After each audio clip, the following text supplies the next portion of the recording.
Sa video na ito ay makikilala nyo ng lubusan ang isang veteran actor na si Edu Manzano at kung gaano na nga ba siya kayaman sa kasalukuyan. Malalaman nyo sa video na ito ang kanyang biography or lifestyle. Makikilala nyo ang mga babaeng naging bahagi ng kanyang buhay, ang kanyang 4 na anak at ang taong nagpapatibok ng kanyang puso ngayon. Malalaman nyo rin dito kung kailan at saan siya nagsimula sa kanyang karera, kung paano siya napasok sa mundo ng showbiz at kung paano niya nabuo ang matagumpay na pangalan na tinatamasa niya ngayon. At masisilip nyo rin dito ang ilan sa kanyang mga naipundar, kabilang ang kanyang mga negosyo, mga sasakyan at ang kanyang bungalow-style home sa San Juan City. Ang actor, television presenter at former politician na si Edu Manzano na may tunay na pangalan na Eduardo Barrios Manzano ay ipinanganak noong September 14, 1955 sa San Francisco, California, USA. Siya ay may dual citizenship bilang isang Pilipino at Amerikano mula pa sa kanyang kapanganakan dahil isinilang siya sa US sa mga magulang na kapwa Pilipino. Nag-aral si Edu ng elementarya sa De La Salle High School, Green Hills, na kilala ngayon bilang De La Salle Green Hills at nagtapos noong 1969. Ipinagpatuloy niya ang kanyang pag-aaral sa parehong paaralan para sa high school at nagtapos naman noong 1972. Pagkatapos nito, nag-aral siya sa De La Salle University sa Manila kung saan kumuha siya ng kursong Bachelor of Arts in Economics. Naging aktibo si Edu sa sports at naging miyembro siya ng judo at basketball teams ng De La Salle Green Archers. At isa sa kanyang mga naging coach ay si Joaquin Trillo noong panahong ang De La Salle ay kasali pa sa NCAA. Ang kanyang ama na si Adrian Adi Manzano ay unang nagtrabaho bilang isang guro matapos magtapos sa University of San Francisco. Bukod dito, naging miyembro rin siya ng pambansang koponan sa basketball at football at nagsilbi rin sa United States Army noong World War II. Pero ang kanyang ama ay pumanaw sa edad na 62 years old. At ang kanyang ina naman na si Rosario Barrios Manzano ay mas piniling mamuhay ng malayo sa limelight. Noong unang bahagi ng dekada 1980, nagsimulang magkaroon ng Alzheimer's disease ang kanyang ina. Habang lumalala ang kondisyon ng kanilang ina, unti-unti niyang nakalimutan kung sino si Edu, ang iba pa niyang mga anak at maging ang kanyang malalapit na kaibigan. Dahil dito, ang pamangkin ni Edu na nag-aalaga sa kanilang bahay sa Parañaque ang kinikilala ng kanyang ina bilang anak. Si Edu ay may 3 kapatid, isang babae at 2 lalaki. Siya ang pangalawang anak sa kanilang magkakapatid at siya rin ang panganay na lalaki. Ang kanyang kapatid na babae na si Maria Lucia Teresa ay ang panganay sa kanilang 4 na magkakapatid at ang the only girl. Ayon kay Edu, 25 taon na nirahan ang kanyang kapatid na babae sa US, ngunit bumalik ito sa Pilipinas upang alagaan ang kanilang inang may sakit. Mula noon ay hindi na ito muling umalis at bumili na lamang ng bahay sa Baguio kung saan ito ngayon naninirahan. At mayroon siyang kambal na kapatid na sina Enrique Carlos at Jose Mari na mas bata lamang sa kanya ng 11 buwan. Ikinuwento rin ni Edu na ang isa sa kapatid niya na kambal ay mahusay sa science, samantala ang isa naman ay mahusay sa math. Sa tuwing may pagsusulit, nagagawa pa umano nilang magpalitan ng test paper sa loob ng silid-aralan. Alam niyo ba mga Meg na itinatag ni Edu ang Adrian Manzano Cancer Wing sa Philippine Children's Medical Center noong 2011 bilang paggunita sa kanyang yumaong ama at upang ipagpatuloy ang pamana nito ng malasakit at pagtulong sa mga batang nangangailangan. Siya ay itinalaga bilang unang chairman ng Optical Media Board, ang ahensyang nangunguna sa kampanya laban sa optical media piracy sa Pilipinas at nanungkulan mula 2004 hanggang sa kanyang pagbibitiw noong August 2009. Isa sa kanyang mga paboritong likhang sining ay ang mga non-objective drawing ng German-born painter na si Rudolf Bauer. Isa ring tunay na dog lover si Edu. Nag-aalaga siya ng ilang aso kabilang ang mga Labrador Retriever, Golden Retriever at mga na-rescue na Aspen. Bahagi na rin ng kanyang pang-araw-araw na gawain ang pag-aalaga at paglalakad kasama ang kanyang mga alagang aso. Sabi niya na hindi siya marunong magluto pero mahilig siyang kumain. Kumakain siya ng halos lahat ng uri ng pagkain maliban sa karne at isa siyang vegetarian. Pinapanatili niya ang isang health-conscious na pamumuhay kung saan ang kanyang pang-araw-araw na diet ay nakatuon sa sariwang gulay at protina tulad ng egg whites. Sa kabila nito, nasisiyahan din siyang kumain ng comfort foods tulad ng pizza at manok. Paborito niyang libangan ang pagmamaneho, paglalakbay at paggugol ng oras sa kanilang farm sa Batangas. Sa kanyang tahanan, ang paborito niyang lugar ay ang alfresco outdoor area kung saan madalas siyang magpahinga, mag-relax at mag-enjoy sa sariwang hangin. Kilalanin naman natin mga Meg ang 7 babaeng kanyang nakarelasyon at ang kanyang 4 na mga anak. Ang actress at former politician na si Vilma Santos ay ang first wife ni Edu. Nagsimula ang pag-iibigan nina Edu at Vilma noong huling bahagi ng dekada 70. Sa panahong iyon, si Vilma ay one of the biggest stars sa Philippine film industry, samantalang si Edu ay nagsisimula pa lamang bumuo ng kanyang pangalan sa showbiz. Sa kabila ng magkaibang antas ng kanilang kasikatan sa industriya noong panahong iyon, mabilis silang nagkalapit at nauwi ang kanilang pagkakaibigan sa isang seryosong relasyon. Noong 1980, habang nasa US si Vilma para sa shooting ng isang pelikula, lihim silang nagpakasal sa Las Vegas, Nevada at hindi nila ipinaalam ang kasal maging sa ina ni Vilma. Ayon sa aktres, tumakas sila upang maikasal ng pribado. Makalipas ang kanilang honeymoon, nalaman ni Vilma na siya ay buntis. Noong April 21, 1981, isinilang ang kanilang anak na si Luis Felipe Santos Manzano, na mas kilala ngayon bilang Luis Manzano, sa San Juan, Metro Manila. Sa paglipas ng mga taon, nakilala ang kanilang anak na si Luis bilang isa sa pinakamahusay na television host sa bansa sa pamamagitan ng mga programa tulad ng Pilipinas Got Talent, Kapamilya Deal or No Deal, Minute to Win It, The Voice of the Philippines at Pinoy Big Brother. Bukod sa hosting, gumawa rin si Luis ng pangalan bilang aktor sa telebisyon at pelikula. Sa kanyang personal na buhay, ikinasal si Luis sa actress na si Jessie Mendiola at biniyayaan sila ng isang anak na babae na si Isabella Rose o Peanut. Sa kabila ng masayang simula ng pagsasama nina Edo at Vilma, hindi nagtagal ang kanilang pagsasama bilang mag-asawa. Unti-unti silang nagkalayo ng loob at nauwi sa paghihiwalay. Bagamat may iba't ibang espekulasyon noon tungkol sa dahilan ng kanilang hiwalayan, pero pareho nilang sinabi na wala silang matukoy na iisang ugat ng problema at unti-unti na lamang silang nagkalayo sa isa't isa. Sa paglipas ng mga taon, nananatili silang magkaibigan at naging mabuting magulang kay Luis. Madalas nilang sabihin na ang pinakamahalaga ay ang kanilang anak at ang pagpapanatili ng maayos na samahan bilang isang pamilya kahit hindi na sila mag-asawa.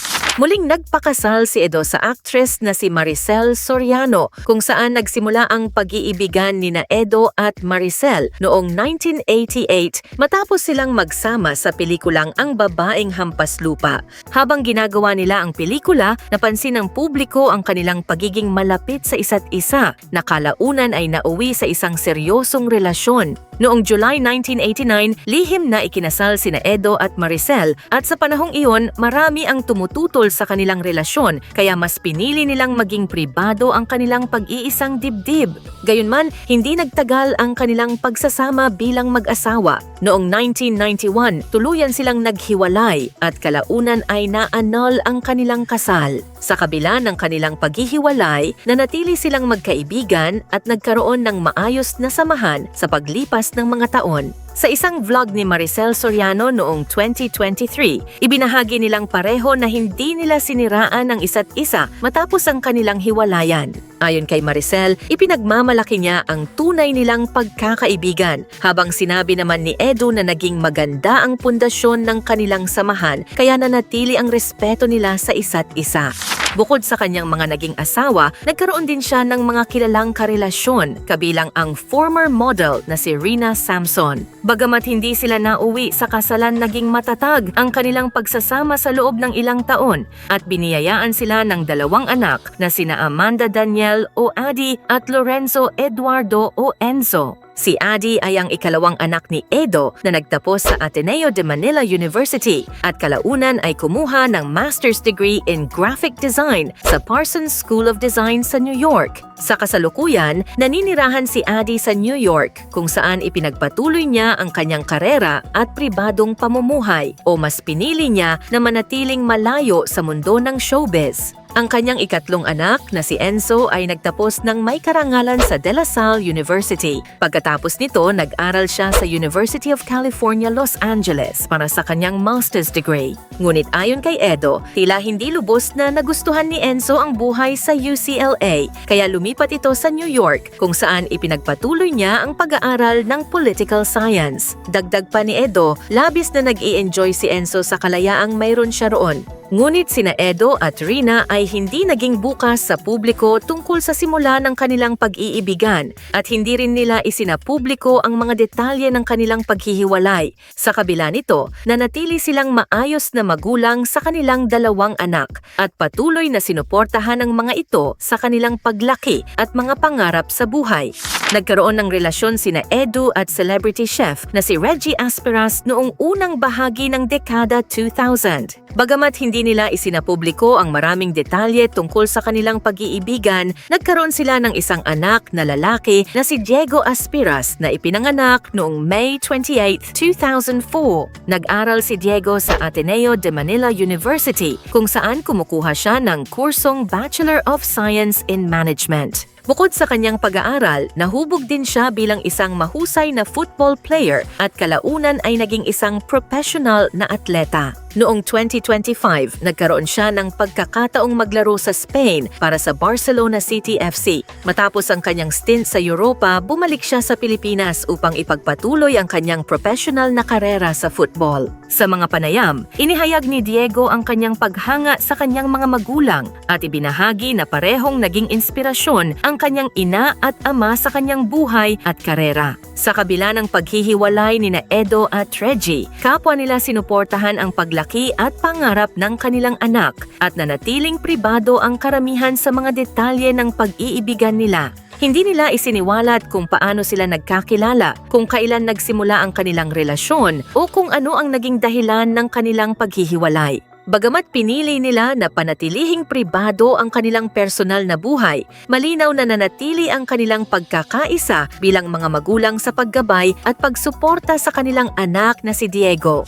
Naging kasintahan rin ni Edo ang broadcast journalist na si Pinky Webb. Nagsimula ang relasyon ni Edo at Pinky noong kalagitnaan ng dekada 2000. Kahit magkaiba ang kanilang propesyon, si Edo sa showbiz at si Pinky sa larangan ng broadcast journalism, naging matatag ang kanilang relasyon sa loob ng halos 5 taon. Sa panahong iyon, madalas silang makitang magkasama sa mga pampublikong okasyon at naging isa sila sa mga kilalang celebrity couples sa bansa. Dumating pa sa puntong pinag-uusapan na nila ang posibilidad ng pagpapakasal, ngunit noong 2009 kinumpirma ni Edo na naghiwalay na sila. Ayon sa kanya, kapwa nila napagtanto na magkaiba na ang direksyong nais nilang tahakin sa buhay at may mga pagkakataon na kailangang magsakripisyo para sa mahahalagang desisyon kabilang ang kanyang pagpasok muli sa politika. Nilinaw naman ni Edo na walang kinalaman ng isang third party sa kanilang paghihiwalay. Isa itong mutual na desisyon at nanatili ang respeto nila sa isa't isa sa kabila ng pagtatapos ng kanilang relasyon.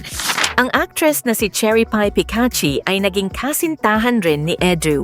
Una silang naging magkasintahan mahigit 2 dekada na ang nakalipas. Nag-date sila ng halos 1 taon bago naghiwalay. Sa paglipas ng mga taon, nagkanya-kanya sila ng landas, ngunit nanatiling magkaibigan. Noong 2021, muling nag-cruise ang kanilang landas nang magsama sila sa teleseryeng Marry Me, Marry You at dito muling nabuo ang kanilang closeness hanggang sa tuluyang magkabalikan. Kinumpirma nila ang kanilang relasyon noong November 2021 at maraming tagahanga ang natuwa sa kanilang second chance sa pag-ibig. Sa mga panayam, kapwa nilang ibinahagi na mas naging mature na sila sa pagharap sa isang relasyon. Madalas silang magbahagi ng masasayang sandali at maging ang biro tungkol sa posibilidad ng pagpapakasal, bagay na ikinatuwa ng kanilang mga taga-suporta. Gayunman, noong December 2023, kinumpirma ni Cherry Pie na tuluyan na silang naghiwalay ni Edo. Nilinaw ng actress na walang samaan ng loob sa pagitan nila at nananatili ang kanilang pagmamahal at respeto sa isa't isa. At sinabi rin niya na we will always love each other at hanggang ngayon ay magkaibigan pa rin sila sa kabila ng pagtatapos ng kanilang romantikong relasyon.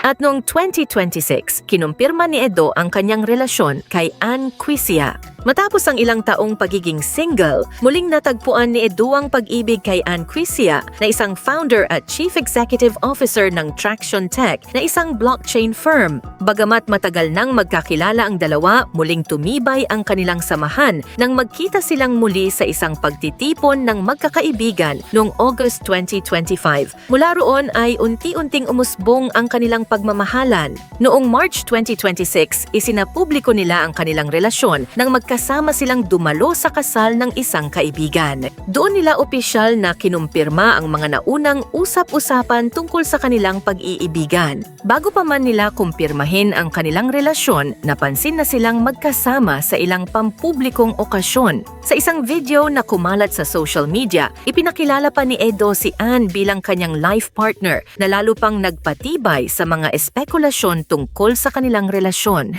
Sa kasalukuyan, mas pinipili nila na panatilihing pribado ang marami sa mga detalye ng kanilang personal na buhay. Gayunpaman, kapwa nila ipinapakita ang kanilang suporta sa isa't isa habang ipinagpapatuloy ang kani-kanilang mga karera. May kaunting kaalaman naman tayo mga Meg tungkol sa kanyang karera. Noong 1973, ipinag-utos ng kanilang ama na pumasok silang lahat sa military, kabilang ang kanyang kambal na mga kapatid.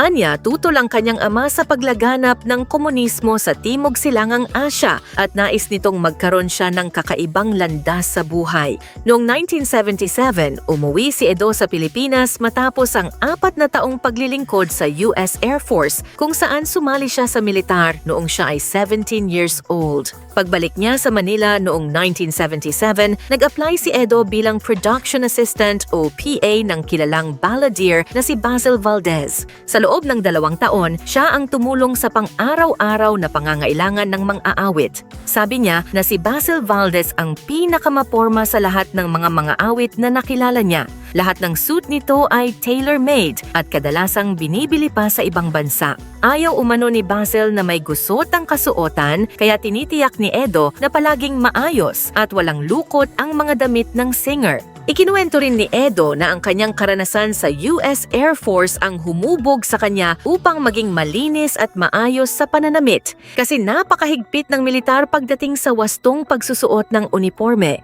Kaya hanggang sa kasalukuyan, dala pa rin niya ang disiplina na maging malinis at maayos sa pananamit, maging formal man o casual ang kanyang kasuotan.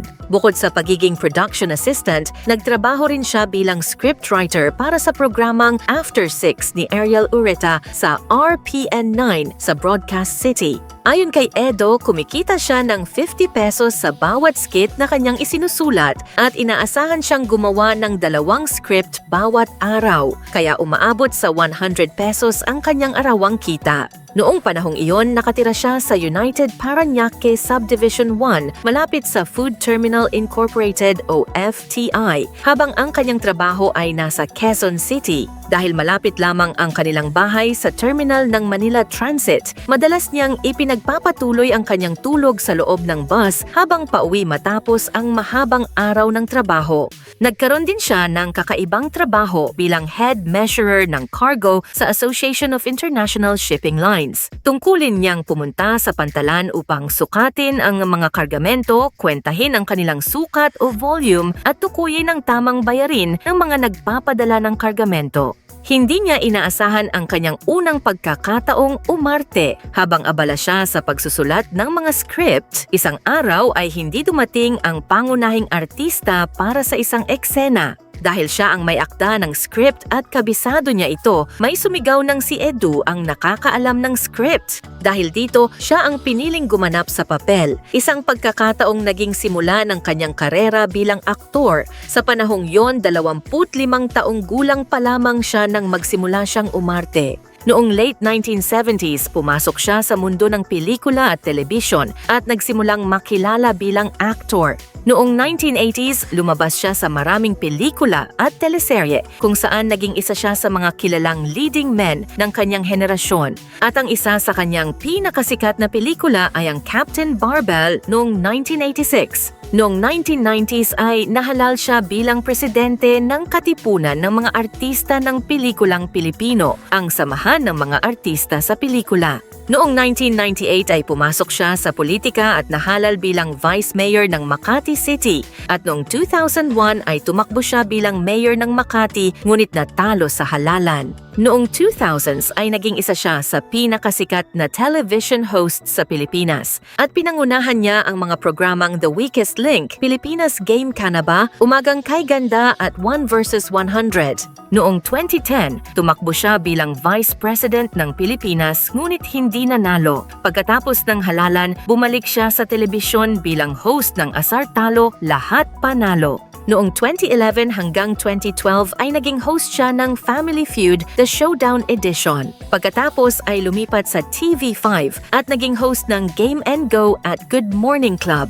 Noong 2017 ay bumalik siya sa GMA Network bilang isa sa mga master bluffer sa Celebrity Bluff at sa sumunod na taon ay bumalik siya sa ABS-CBN at naging bahagi ng hit action series na FPJs Ang Probinsyano. Gumanap rin siya sa family drama series na Marry Me, Marry You, lumabas sa teleseryeng A Family Affair, sa pelikulang Mama Sapanon Now It Can Be Told, at naging bahagi ng teleseryeng Lavender Fields at ng seryeng Everyone Knows Everyone. At sa taong 2026 ay may ginampanan siya sa romantic thriller television series na A Secret in Prague bilang si Mario Pinagpala at sa television drama action comedy series na si Gabo bilang si Ricardo Jacinto. Sa loob ng mahigit 4 na dekada, nakilala si Edo bilang isa sa pinakamatagumpay na aktor, television host at public servant sa Pilipinas na may matagumpay na karera sa showbiz, hosting at serbisyo publiko.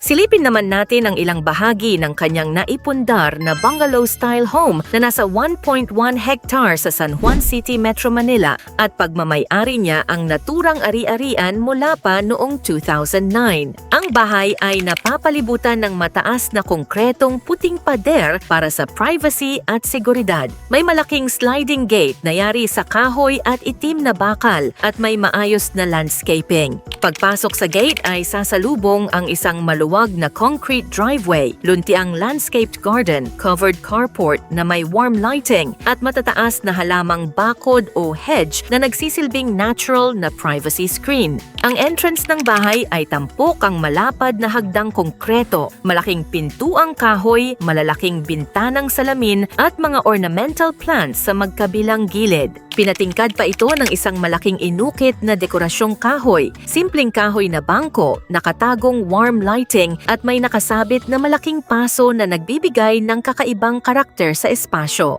Ang living area ay may red Chesterfield leather sofa, nakatapat ng beige sofa at may bilog na glass coffee table na may mga aklat at dekorasyon sa ibabaw. Tampok dito ang makintab na itim na grand piano, may console table na may mga family photos, eskultura at iba pang decorative pieces. At ang wall ay pinalamutian ng malalaking painting at framed artworks. At ang living area ay may Persian-style rug, green vintage-style cabinet na may mga drawer at brass accents, malaking metal sculpture na nagsisilbing focal point at ang ceiling ay may recessed warm lighting. Ang wall ay nagsisilbing gallery ng mga likhang sining na may malaking abstract painting, habang sa itaas nito ay may 4 na oval-shaped floral artworks. Ang artistikong dining area ay tampok ang mahabang dining table na may 8 upholstered chairs, malalaking contemporary paintings, classic brass chandelier, malalaking glass windows, framed artworks at eskultura, at makintab na sahig na yari sa kahoy.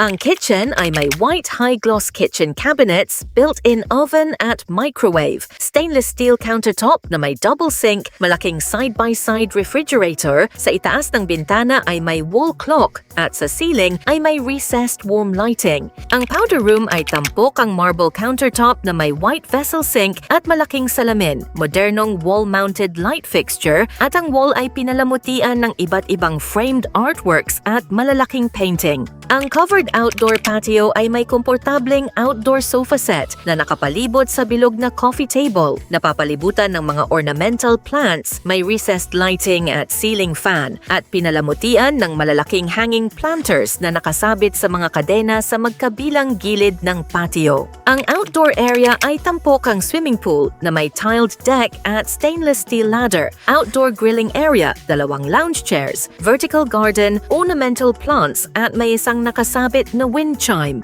Ang guest house ay may modernong disenyo na tampok ang malalaking black-framed sliding glass doors, wood pergola accents, climbing vines, tree, ornamental at tropical plants, outdoor string lights at mayroon ding malawak na tiled patio na may malaking paso ng halaman at wooden double doors sa pinakadulo ng bakuran. May bahagi ng guest house na inilaan para sa 3 malalaking pet carrier ng kanilang 7 alagang aso. Ang living room sa guest house ay may matitingkad na red accent wall na may split-type air conditioner at makulay na obra, may mahabang kahoy na console cabinet at may kahoy na daybed na may striped fur throw.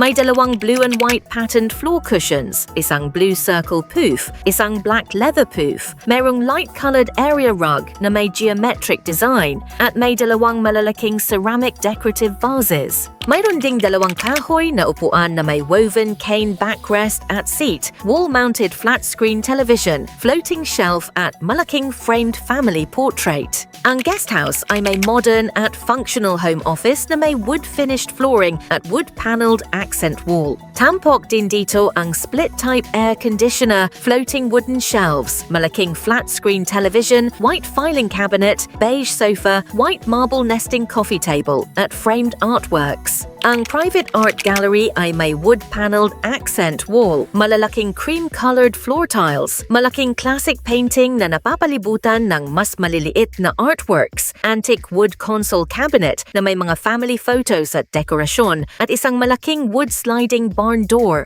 At ang gallery area ay may 2 malalaking portrait artworks, black and white framed photograph, 2 black framed windows, black coffee table, blue at orange molded chairs, at may mahabang hallway na nagsisilbing art gallery.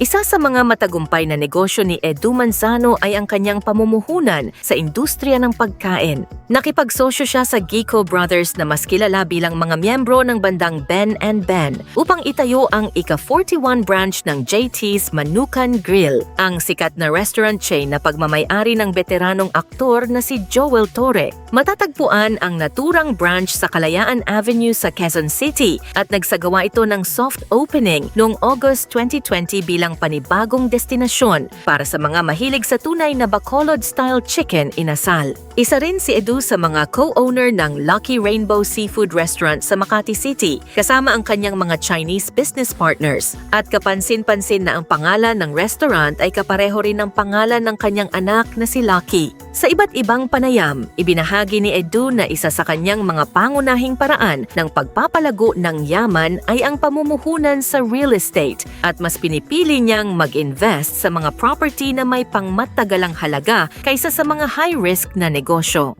Nabanggit din niya sa ilang interviews na interesado siya sa investing at financial planning. Bahagi ng kanyang wealth building strategy ang paglalagay ng puhunan sa iba't ibang investment instruments. At nagsisilbi rin si Edu bilang brand ambassador, strategic partner at patient partner ng The Medical City, isa sa pinakamalaki at pinakakilalang healthcare network sa Pilipinas.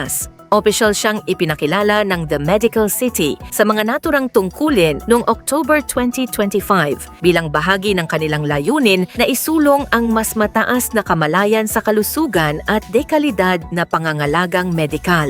Nagmamay-ari rin ang pamilya niya ng isang family farm sa Nasugbu, Batangas. Bukod dito, madalas din siyang bumisita at magbahagi sa social media ng mga larawan mula sa mga bakasyon at pagbisita niya dito sa farm. Kilala si Edu bilang car enthusiast at interesado sa iba't ibang uri ng sasakyan, bagamat pribado siya sa kabuuang koleksyon niya. Sa isang panayam, sinabi niya na ang Toyota Hilux ay ang kanyang kasalukuyang sasakyan dahil sa pagiging functional, maaasahan at 4x4 na tugma sa kanyang praktikal na pamumuhay. Hanggang dito na lang muna mga Meg, thank you and God bless!